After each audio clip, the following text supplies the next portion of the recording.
సాయం ఉపాధి కదా. అప్పటి నుంచి తెల్లవారు మనిషికి బ్యాచ్ ఇన్స్పిరేషన్ వస్తూ ఉంది, స్పందన వస్తూ ఉంది.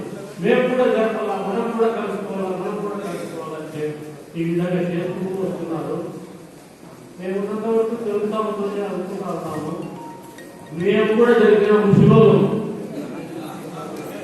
64 బ్యాచ్ మాది. మేము ఇద్దరు క్లాస్మేట్స్. ఇష్టపడిన స్టూడెంట్స్ మేము కూడా జరిపినాం అన్నమాట గెట్ టుగెదర్. దానికంతా కారణము మా మిత్రుడే, నా క్లాస్మేట్, మా బాధ్యతే. చాలా కష్టపడ్డాడు. ఇప్పటికీ 6 సార్లు జరుపుతున్నాం మేము.